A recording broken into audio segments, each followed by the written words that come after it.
Hello बच्चों, Arjun study point में आपका स्वागत है। आज हम आपके साथ क्लास 12 का मैथ का वीडियो बनाएंगे और इसमें हम आव्यूह चैप्टर को आज पढ़ाने वाले हैं। इसमें हम आव्यूह को केवल पढ़ेंगे नहीं दोस्तों, पढ़ने के साथ साथ आव्यूह को हम सीखेंगे भी। इसलिए कि जब किसी भी चीज़ को जब हम समझने के बाद अब उसे जब सीखने का प्रयास करते हैं तो उसका मजा कुछ अलग रहता है। और आइए इसको हम सीखेंगे अच्छे तरीके से। चलिए हम आव्यूह की तरफ चलते हैं। जैसे कि हमने अपने बोर्ड पर लिखा है, ये अर्जुन स्टडी पॉइंट क्लास 12, ठीक है, आव्यूह, जिसको इंग्लिश में हम मैट्रिक्स कहते हैं। तो आव्यूह होता क्या है, सबसे पहले ये जानिए। आव्यूह क्या होता है? जैसे कि मान लीजिए कि आपके पास कोई फलन है या कोई अंक है। आपके पास मान लीजिए कोई फलन है या अंक है, यदि उसको किसी आयताकार भाग में क्रम से लिखा जाए तो उसको हम आव्यूह कहते हैं। जिस प्रकार से आप देख सकते हैं, मैं आपको बोर्ड पे समझाने का प्रयास कर रहा हूं एग्जांपल में। आव्यूह क्या होता है? जैसे कि आप एक आयताकार भाग में कोई फलन या किसी अंक को लिख देना ही क्या कहलाता है? आव्यूह कहलाता है। अब ये क्या है? ये एक आयताकार भाग में लिखा गया है, इसे हम फलन कहते हैं या हम अंक कहते हैं। तो जो ये रूप है इसका, यही आव्यूह का रूप है। ठीक है दोस्तों, तो आव्यूह आपको समझ में आ गया आव्यूह क्या होता है। तो अब देखिए आव्यूह के बाद अवयव क्या होता है। आव्यूह जब पढ़ेंगे आप चैप्टर तो उसके अंदर अवयव शब्द भी आएंगे। ठीक है, तो अवयव क्या होता है, ध्यान से सुनिए। आव्यूह बनाने के लिए, जैसे आव्यूह है, आव्यूह बनाने के लिए जिस अंक या फलन के हम प्रयोग करते हैं, जिस अंक और फलन का हम प्रयोग करते हैं, उनकी संख्या को हम अवयव कहते हैं। जैसे यहाँ पे हमारे पास एक आव्यूह है। आव्यूह में देखिए कितने संख्या है, कितने अंक है, 1 2 3 4। तो हमारे यहाँ अवयव की जो संख्या हो जाएगी वो 4 हो जाएगी। बात समझ में आ रही है आपको? ठीक है, आव्यूह आप समझ गए। आव्यूह किस टाइप का होता है? आयताकार भाग में वो फलन या अंक जो लिखे जाते हैं उसे हम आव्यूह कहते हैं। आव्यूह में अवयव क्या होते हैं? आव्यूह को जिस अंकों और जिस फलनों की सहायता से बनाया जाता है, उस जितने उसमें फलन या अंक होते हैं उसी को हम क्या कहते हैं? अवयव। ठीक है दोस्तों, तो आइए देखते हैं इसके साथ कुछ और बातें जानते हैं आव्यूह के बारे में। आव्यूह में मान लीजिए कोई संख्या लिखा है एग्जाम्पल में,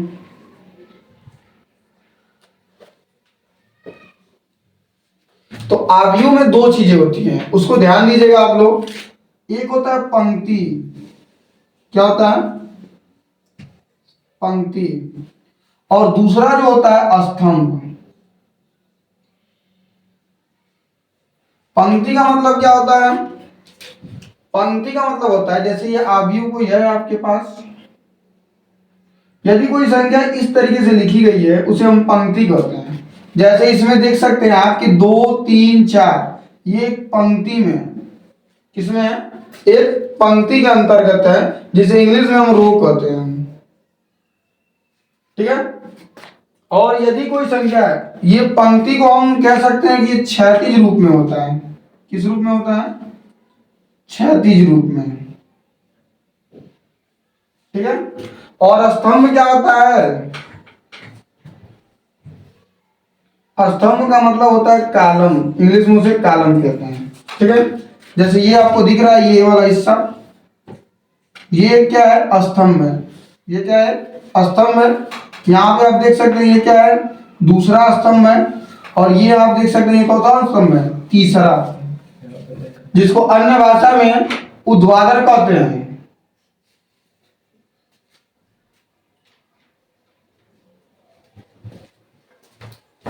क्या कहते हैं? ऊर्ध्वाधर। ठीक है, तो आव्यूह के अंदर पंक्ति और स्तंभ होता है। पंक्ति को दूसरे शब्दों में क्षैतिज रूप कहते हैं और स्तंभ को दूसरे रूप में ऊर्ध्वाधर कहते हैं। जैसे मान लीजिए एग्जाम्पल में आपसे मैं पूछता हूं,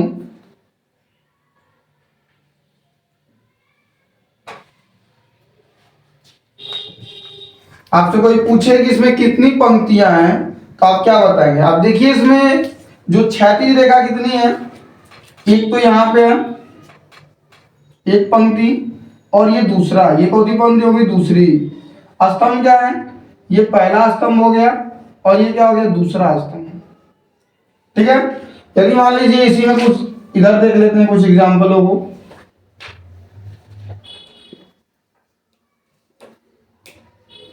यहां पे देखिए जो पंक्ति है कितने हैं, एक है, और यहाँ एक पंक्ति का है दो, और स्तंभ कितने हैं, ऐसे गिन लीजिए ऊर्ध्वाधर के रूप में एक, और ये कितने हो गए दो, और ये कितने हो गए तीन। तो यहाँ कह सकते हैं कि दो पंक्ति है और तीन स्तंभ है। ठीक है, तो पंक्तियों की संख्या को, जैसे मान लीजिए हमारा कोई आव्यूह ए है, जैसे मान लीजिए इसी एग्जांपल को कि आव्यूह मान लीजिए ए है, कोई पूछेगा कि पंक्ति की संख्या कितनी है, तो आप बता सकते हैं पंक्ति की संख्या एक है और स्तंभों की संख्या दो है। पंक्ति भी दो है और स्तंभ भी कितने हैं, दो है। तो यहाँ पंक्ति को दर्शाने के लिए m सिंबल का प्रयोग किया गया है और स्तंभ को दर्शाने के लिए n सिंबल का प्रयोग किया गया है। तो बात समझ में आ रही है आप लोगों को, पंक्ति और स्तंभ क्या होते हैं। चलिए आइए हम स्तंभ को और पंक्ति के बारे में जान गए। और देखिए मान लीजिए कि आपके पास कोई आव्यूह दे देता है, जैसे कि मान लीजिए आपके पास कोई आव्यूह है ए एम और एन, यहाँ पे आव्यूह कोई दे दिया।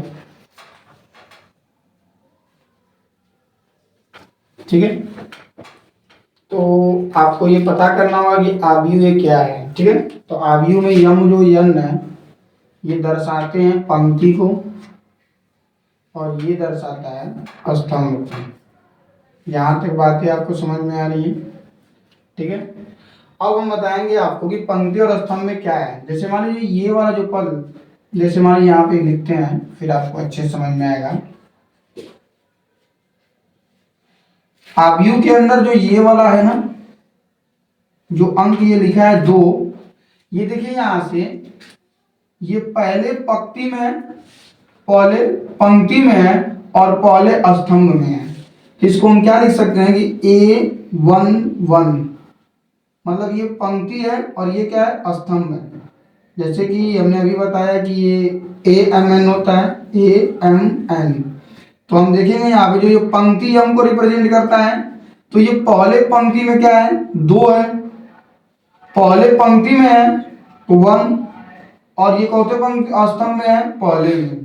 तो लिखेंगे पहले ए बराबर ये लिखा है, तो पहला पंक्ति और पहले स्तंभ में कौन सी संख्या है दो। इस रूप में भी लिख सकता है या ऐसे भी लिख सकता है A11 में दो। यदि आपको बता दें कि पहले पंक्ति में और दूसरे स्तंभ में, ये देखिए आप ये पंक्ति ये पहला है और ये स्तंभ पहला और ये स्तंभ दूसरा।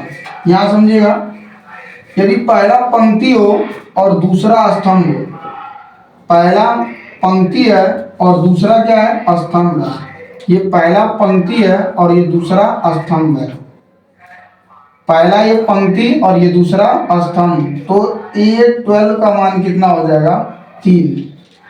बात समझ आ रही है। यदि आप देखते हैं कि दूसरा पंक्ति हो, क्या हो दूसरा पंक्ति हो और पहला स्तंभ हो, तो इसका मतलब क्या होता है कि पंक्ति ये तो पहला है, हमें दूसरे पंक्ति में जाना है, तो ये दूसरा पंक्ति हो गया, और स्तंभ क्या है पहला वाला, तो स्तंभ ये है दूसरा पंक्ति और ये पहला स्तंभ, इसमें क्या है 4।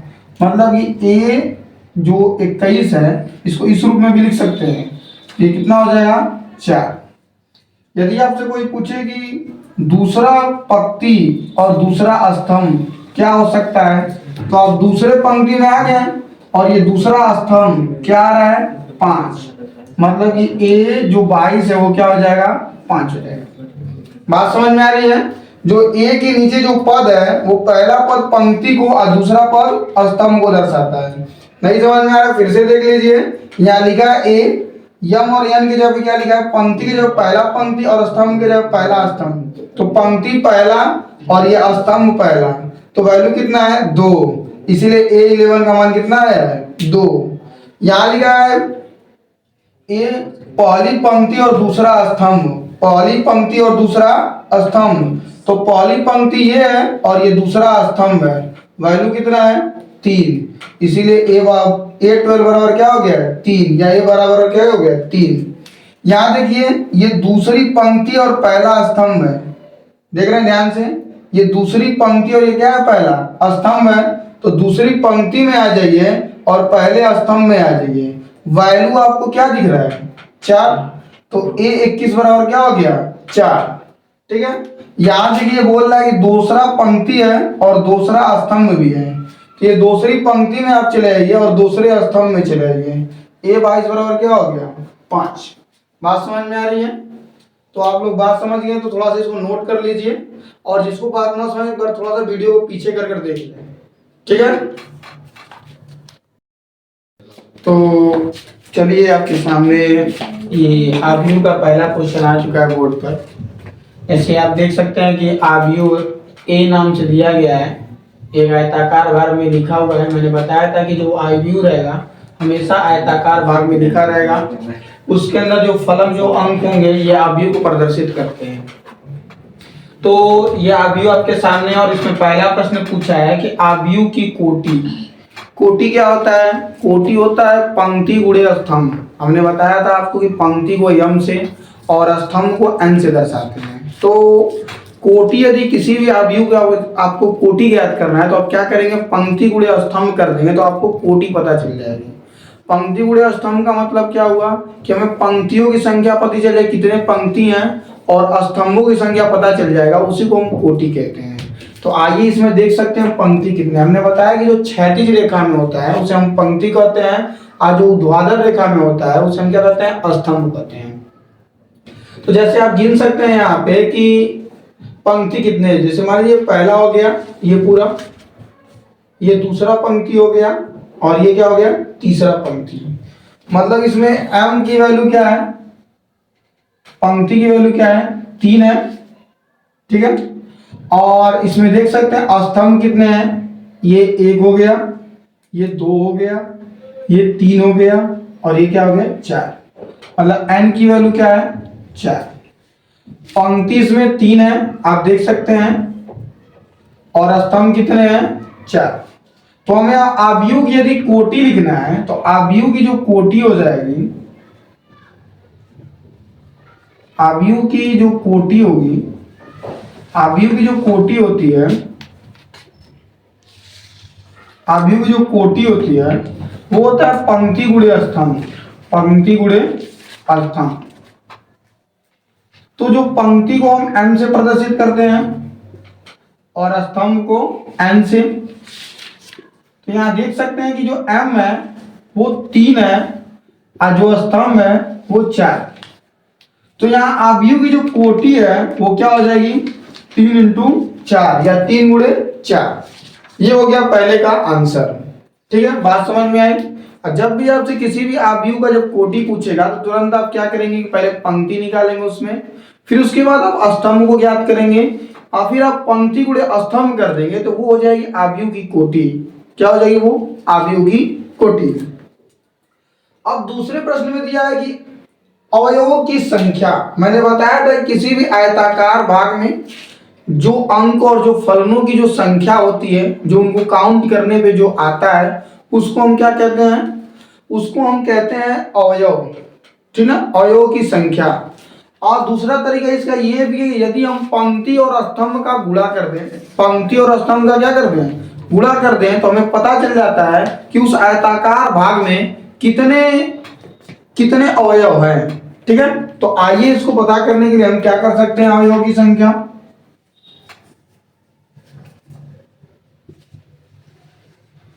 अवयवों की संख्या यदि हमें पता करना हो तो हम क्या करेंगे, पंक्ति गुणे स्तंभ। तो पंक्ति हमारे पास 3 है आप पता कर चुके हैं, और स्तंभ कितने हैं 4। इसमें यदि हम गुणा कर देते हैं तो 3 चौक को क्या हो जाएगा 12। तो हमारे पास जो संख्या आ गई अवयवों की वो कितने हैं 12। मतलब जो हमारा आयताकार जो आव्यूह बना है उसमें जो फलन की जो संख्या है वो है 12, अंकों की जो संख्या है वो है 12।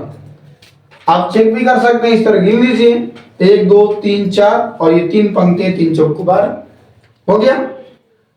अब यहां पे देखिए कि बोला है कि अवयव ए ए 13 दिया है, ए क्या दिया है 13। तो मैंने आपको बताया था कि जो पहला इसमें होता है वो पंक्ति को रिप्रेजेंट करता है, पंक्ति को किससे दर्शाते हैं एम से, और जो दूसरा होता है वो किसको दर्शाता है स्तंभ को, स्तंभ को किससे दर्शाते हैं एन से। तो यहाँ थोड़ा ध्यान दीजिए आप लोग, बहरा की पहली पंक्ति और तीसरा स्तंभ, पहली पंक्ति और तीसरा स्तंभ। तो यहाँ देख सकते हैं ये पहली पंक्ति है, ये दूसरी पंक्ति है और ये तीसरी पंक्ति है। स्तंभ ये पहला स्तंभ है, ये दूसरा है, ये तीसरा है और ये चौथा है। ध्यान दीजिए बोला ये पहली पंक्ति, तो ये हमारे पहली पंक्ति होगी ये पूरी लाइन, पहली पंक्ति। तीसरा स्तंभ, तीसरा स्तंभ ये हो गया पहली पंक्ति और तीसरा स्तंभ, तो वैल्यू कितना है 19। तो ये जो 13 का वैल्यू हो जाएगा 19 हो जाएगा। बात समझ में आ रही है आपको? नहीं समझ में आई तो इसको देख लीजिए क्या लिखा है, ए 21 लिखा है। तो पहले को हम क्या करते हैं पंक्ति कहते हैं और दूसरे को स्तंभ कहते हैं। पंक्ति को एम से दर्शाते हैं और स्तंभ को एन से। तो पंक्ति का होता है दूसरा, तो आप इसमें किस में आएंगे दूसरे में आएंगे, दूसरे पंक्ति में हम चले आए, मतलब ये वाली लाइन पूरी, ये वाली पूरी लाइन को हम क्या कहेंगे दूसरी पंक्ति, और पहला स्तंभ, पहला स्तंभ ये दूसरी पंक्ति, पहला स्तंभ और ये दूसरी पंक्ति एक दूसरे को कहाँ काट रहे हैं 35 पर। तो ए 21 बराबर क्या आ जाएगा 35 आ जाएगा। ठीक है, यदि आपसे ए 33 बोल दे तो जो पहला वाला किसको दर्शाता है पंक्ति को और दूसरा किसको दर्शाता है स्तंभ को, तो आप तुरंत किस में आएंगे तीसरी पंक्ति में आएंगे। ये तीसरी पंक्ति हो गया, स्तंभ कितना है तीसरा, तीसरी पंक्ति और तीसरा स्तंभ, तीसरी पंक्ति और ये तीसरा स्तंभ कहाँ दोनों एक दूसरे को काट रहे हैं -5 पे। तो ए 33 बराबर क्या आ जाएगा -5। बात समझ आ रही है? ये दिया है कि ए 24 या 24 कह लीजिए, ये किसको दर्शाता है पंक्ति को, दूसरा क्या दर्शाता है स्तंभ को। ठीक है, तो आप दूसरी पंक्ति में आएंगे और चौथे स्तंभ में जाएंगे। तो दूसरी जो दूसरा जो पंक्ति है ये है और स्तंभ चौथा कहाँ पे यहाँ पे है, दूसरी पंक्ति और चौथा स्तंभ कहाँ काटा है दूसरे को 12 पे। तो इसका वैल्यू क्या हो जाएगा A24 का 12 हो जाएगा या A24 का 12 हो जाएगा। बचा एक केवल है, इसकी वैल्यू आप लोग निकाल कर कमेंट बॉक्स में कमेंट कीजिएगा। अब हम अगले क्वेश्चन को देखेंगे। चलिए आपके सामने ये क्वेश्चन नंबर दूसरा और क्वेश्चन नंबर तीसरा आ चुका है बोर्ड पे। क्वेश्चन नंबर दूसरा और जो तीसरा है दोनों एक ही टाइप के क्वेश्चन है, केवल समझने की बात है। चलिए इसको अच्छे से समझते हैं। लिखा है कि यदि किसी आयु में 24 अवयव है तो इसकी संभव कोटियां क्या हैं। अभी हमने आपको कोटि के बारे में बताया, कोटि क्या होता है पंक्ति गुणे स्तंभ। अभी आपको मैंने बताया था कि पंक्ति गुणे स्तंभ को हम क्या कहते हैं कोटि कहते हैं। तो यहाँ और कोटियां कितनी होंगी, कोटियां ऐसी होंगी जिसमें क्या होना चाहिए 24 एलिमेंट हो, मतलब 24 तत्व हो या 24 अवयव हो। ठीक है, तो और बोला है यदि इसमें 13 अवयव हो तो कोटियां क्या होंगी। तो पहले तो हमें 24 का बताना पड़ेगा। तो हमने बताया था यदि पंक्ति और स्तंभ का हम गुणा कर देते हैं तो हमारे पास अवयव पता हो जाएगा। तो कोटि की जो संख्या होती है वो भी पंक्ति गुणे स्तंभ होती है। तो हमें ऐसा संभावना बताना है इसमें कि संभव क्या क्या हो सकती है। तो देखिए इसे मान लीजिए कि हमारे पास 24 है, अवयव कितने हैं हमारे पास 24। इसकी कोटियां क्या हो सकती है, मान लीजिए पहली कोटि हम बना के दिखाते हैं आपको। कोटियां क्या हो सकती हैं, पहली कोटि मान लीजिए हमने लिख दिया कि 1 गुणे 24, मतलब कि पंक्तियों की जो संख्या है वो हमारे पास मान लीजिए कि 1 है और जो स्तंभों की संख्या है वो 24 है। संभव की बात क्या होता है, जो जो संभावना हो सकती है, ये ऐसा भी हो सकता है कि ऐसे केवल दिया हो, जैसे कि दे दिया यहाँ पे 1 2 3 4 5 6 7 8 इस तरह करके 24 तक दे सकता है। मतलब पंक्ति तो 1 हो परंतु स्तंभ कितने हो 24 हो। पंक्ति 1 हो और स्तंभ कितने हो, 24 हो। तो संभव का मतलब कि जो जो संभावना हो सकता है उसको हम लिखेंगे। या दूसरे रूप से ऐसा भी हो सकता है कि हमारे पास पंक्ति की जो संख्या है वो 2 हो और स्तंभ की संख्या क्या हो, 12 हो। ऐसा भी हो सकता है। मतलब ये ऐसे भी हो सकते हैं, ये ऐसे ऐसे कुछ लिखे हो, 1 2 3 4 5 6 7 8 9 10 11 12, और ये ऐसे हो सकते हैं। यहाँ पे देखिए पंक्ति 2 है, ये पहली पंक्ति और ये दूसरी पंक्ति, और यहाँ स्तंभ कितने हैं, 12। ऐसे भी हो सकते हैं। तो संभावना किसी भी तरह से प्रकट हो सकता है। या ऐसा भी हो सकता है कि ये 3 गुणे 8 हो सकता है। ऐसा भी हो सकता है 3 पंक्ति हो जाए और 8 स्तंभ हो जाए। या ऐसा भी हो सकता है 4 गुणे 6 हो सकता है, 6 पंक्ति हो जाए, सॉरी 4 पंक्ति हो जाए और 6 स्तंभ हो जाए। ऐसा भी हो सकता है। या ऐसा भी हो सकता है कि ये 6 गुणे 4 हो जाए, 6 पंक्ति हो जाए, स्तंभ 4 हो जाए। या ऐसा भी हो सकता है कि 8 पंक्ति हो जाए और स्तंभ कितने हो जाए, 3। ऐसा भी हो सकता है कि 12 पंक्ति हो जाए, स्तंभ कितना हो जाए, 2। ऐसे भी संभावना घट सकती है 24 हमारे पास पंक्ति हो जाए, स्तंभ कितना हो जाए, 1। हमें तो पता है कि स्तंभ और पंक्ति का जब हम गुणा करते हैं तो वो एलिमेंट मतलब कि अवयव की संख्या दर्शा देता है। तो ऐसे उसका दूसरा तरीका ऐसा है कि ऐसे गुणनखंड को हम खोजेंगे जिनको मल्टीप्लाई करने पर क्या आ जाए, 24 आ जाए। ठीक है, और उसको केवल हम गुणन के रूप में लिख देंगे तो हमें संभव कोटियां पता चल जाएगा। जैसे मान लो कि यहाँ 24 है तो 24 से हमने 24 हो जाएगा, यहाँ पे देखो 12 दूना के 24 हो जाएगा, 8 तरीके 24 हो जाएगा, और ये क्या हो जाएगा, 6 चौको 24 हो जाएगा। अब केवल हम क्या करेंगे, पंक्ति और स्तंभ को चेंज कर देंगे, तब भी हमें क्या हो जाएंगे, संभव कोटियां पता चल जाएंगी। तो जो 24 एलिमेंट वाले जो 24 अवयव वाले जो तत्व है, इनकी संभव कोटियां इतनी हो सकती हैं। ठीक है, उसी तरह कह रहा है कि यदि इसमें 13 अवयव हो, मान लो किसी में 13 अवयव है, अवयव की संख्या अब क्या हो जा रही है, 13। तो अब क्या है कि इसकी संभव कोटियां क्या हो सकती है, इसका फैक्टर खोजिए आप। इसका फैक्टर आपके पास कोई नहीं मिलेगा, नहीं आता है तो इस तरह साइड में फैक्टर कर लीजिए। बताइए 13 किससे कटेगा, 13 से ही कटेगा, और कोई चांस नहीं है। 13 एक बार में कटेगा 13 से। तो इसकी संभव कोटियां क्या हो सकती हैं, संभव कोटियां इसकी यही हो सकती हैं, 13 गुणे 1 हो जाए, या 1 गुणे क्या हो जाए, 13 हो जाए। मतलब या तो पंक्ति 13 हो जाए, यदि पंक्ति 13 हो गया तो स्तंभ 1 होगा, यदि स्तंभ हमारा 13 हो जाए तो पंक्ति 1 होगा। तो इस तरीके से हमारा अगर जब वो क्वेश्चन समझ में आ गया तो संभव कोटियां लिख लीजिए। इसके बाद हम दूसरे क्वेश्चन भी इसी प्रकार से है, मैं आपको बताता हूं कैसे आपको करना है। आप इसका स्क्रीनशॉट ले सकते हैं। ठीक है, अगर हो गया तो इसको इरेज किया जाए। दूसरे क्वेश्चन की तरफ बढ़ते हैं।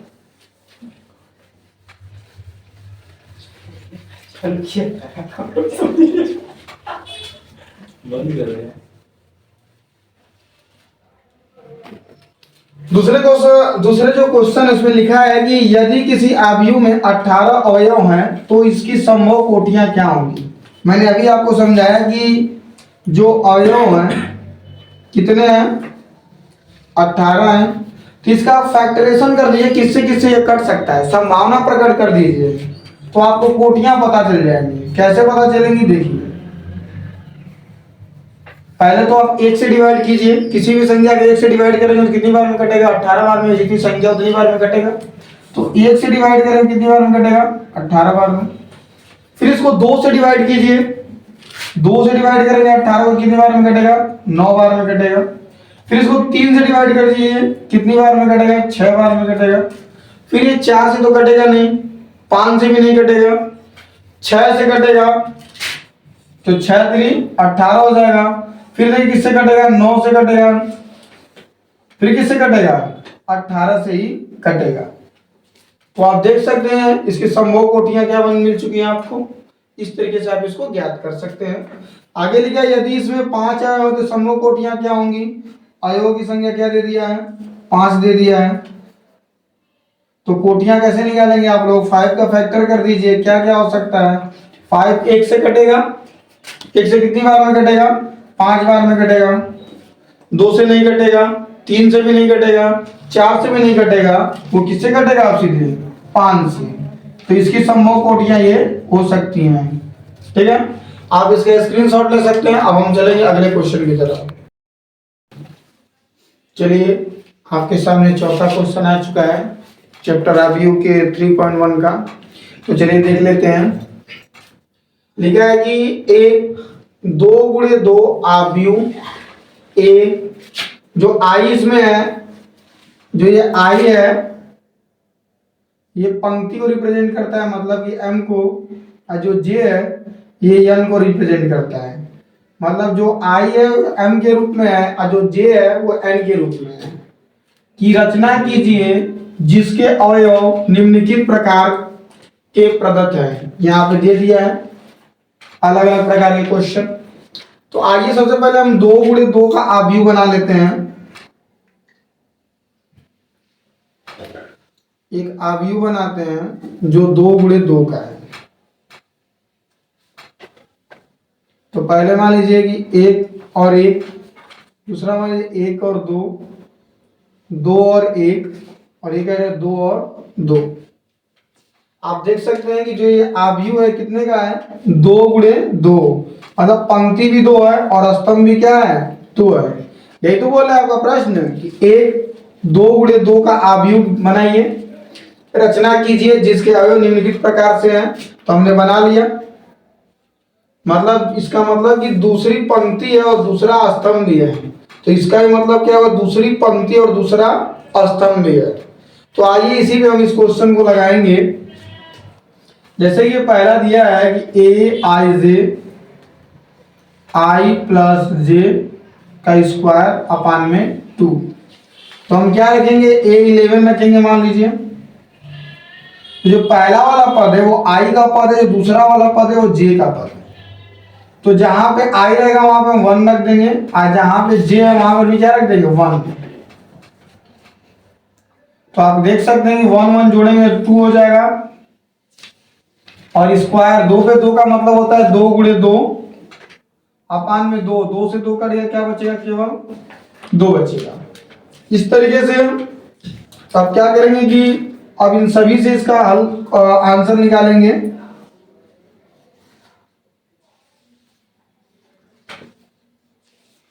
क्या करेंगे? यहाँ पे आपकी आई का मान ऐसे के लीजिए, दूसरा वैल्यू क्या है? 12 है। मतलब आई का मान 1 है और जे का मान 2 है। तो आई की जगह पे हम 1 रख देंगे और जे की जगह पे हम 2 रख देंगे। ठीक है, अपान में 2, दोनों को ऐड कर देंगे। 2 1 क्या हो जाएगा? 3, 3 का स्क्वायर, और ये क्या हो बटे में 2। 3 × 3 स्क्वायर का मतलब 2 का मतलब 3 बार गुणा। तो ये क्या हो जाएगा? 3 × 9 9/2। इसको हल कर लेते हैं इसके साथ, दूसरा पंक्ति और पहले स्तंभ के साथ। तो डायरेक्ट रख देते हैं। आई की जगह क्या रखेंगे? 2, और जे की जगह क्या रखेंगे? 1। इसको ऐड कर लेंगे, इसलिए जोड़ दिया, जोड़ देंगे। 2 में 1 जोड़ेंगे, क्या हो जाएगा? 3। तो ये क्या हो जाएगा? 3 का 2 बार क्या हो जाएगा? गुणा हो जाएगा। तो ए 21 बराबर क्या आ जाएगा? 9/2। अब 2 × 2 मतलब पंक्ति भी 2 स्तंभ 2, दोनों से हल करेंगे। डायरेक्ट रखेंगे। आई मांगा, आई का वैल्यू क्या है? 2, और जे की वैल्यू क्या है? 2। 2 2 जोड़ेंगे, कितना हो जाएगा? 4। 4 का स्क्वायर बटे में 2। 21 और 22 बराबर क्या हो जाएगा? ये 22 और 4 × 4 बटे में 2। 2 से काट देंगे, 4 को 2 बार में कटेगा। ये 22 बराबर क्या आ जाएगा? 4 दूना की 8। ये हमारे तैयार हो गए। यदि आपसे कोई पूछेगा कि इसकी आबीयू क्या होगी, तो आबीयू आप इसको इस तरीके से लिख सकते हैं। जैसे कि ए पहला A11 है, तो 11 का पद क्या है? 2, तो यहाँ पे 2 हो जाएगा। फिर क्या है? A12 है। A12 का पद कितना है? 9/2, तो यहाँ पे क्या हो जाएगा? 9/2 पहली पंक्ति दूसरा स्तंभ, और ये दूसरी पंक्ति पहला स्तंभ कितना आया है 9/2, तो यहाँ पे 9/2 हो जाएगा।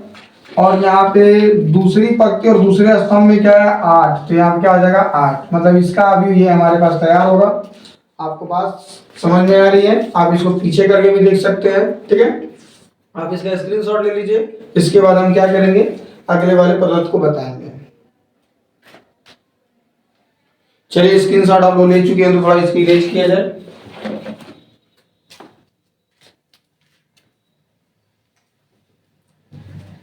तो इरेज कर दिया जाए।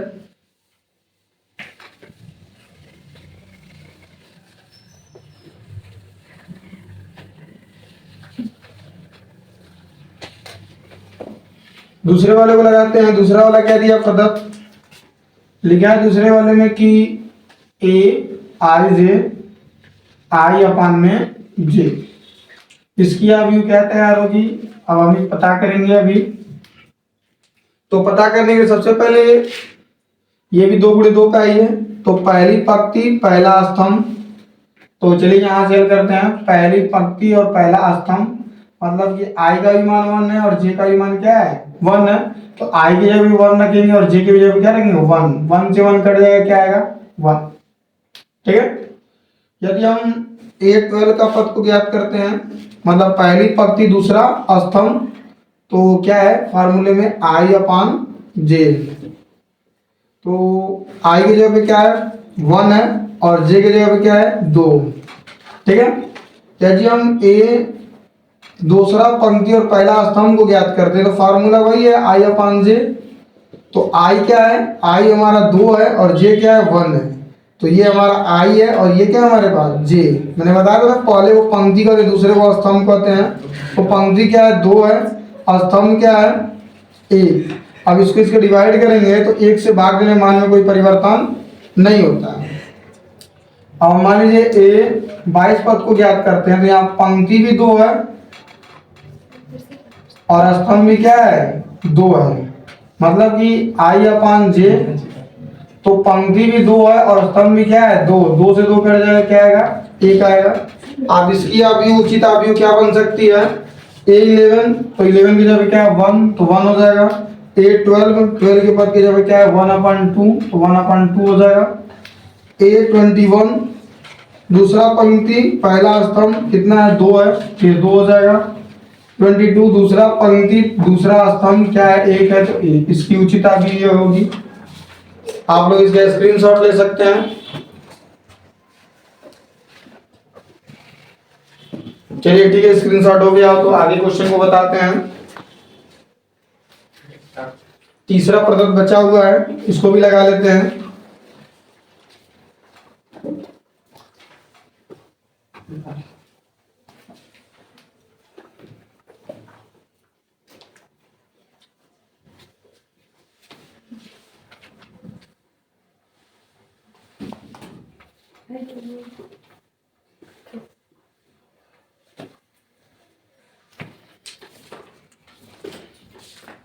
क्या निकालेंगे हम, पहले ए आई से फार्मूला लिख लेते हैं जो दिया है पद्धति बनाने के लिए।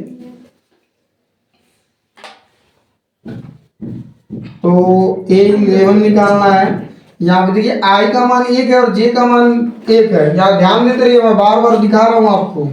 पहले वाले को पंक्ति, दूसरे वाले को स्तंभ। आई यहाँ पंक्ति के रूप में और जे स्तंभ के रूप में, तो हमें ये आई है, तो पंक्ति भी 1 है और स्तंभ भी क्या है 1। तो अचर पद और चर पद के बीच में गुणा माना जाता है। जे की वैल्यू क्या रखेंगे 1, तो ये क्या हो जाएगा प्लस 2 प्लस 2 एकम में 2 हो जाएगा। इसको ऐड कर देंगे तो क्या हो जाएगा 3, और 3 का स्क्वायर करेंगे तो क्या आएगा 3 × 3। स्क्वायर का मतलब क्या होता है 3 का 3 में गुणा, तो 3 का 3 में गुणा करेंगे तो 9 हो जाएगा अपान में 2। 11 क्या आ गया 9/2। इसी तरह हमें A12 याद करना होगा या 12 याद करना होगा, तो हमें पता है कि इसमें जो पहला जो होता है वो पंक्ति होता है और दूसरा स्तंभ होता है।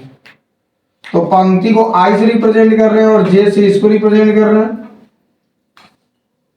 तो आइए इस पे हम रखते हैं, आई मांगा है तो आई के जगह पे क्या है 1, इसके बीच में गुणा का चिन्ह माना जाता है इसलिए कि ये अचर पद, ये चर पद है। जे की वैल्यू इसमें क्या है 2,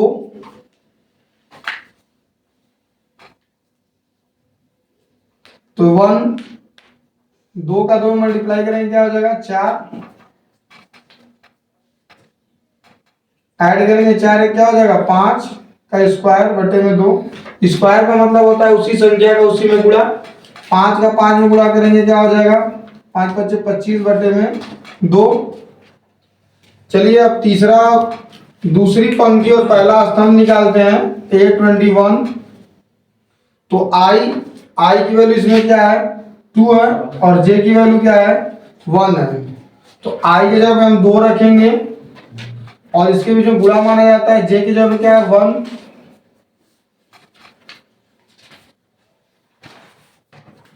तो क्या हो जाएगा 2, 2 एकम में 2 हो जाएगा बटे में 2, 2 तो क्या हो जाएगा 4 का स्क्वायर बटे में 2।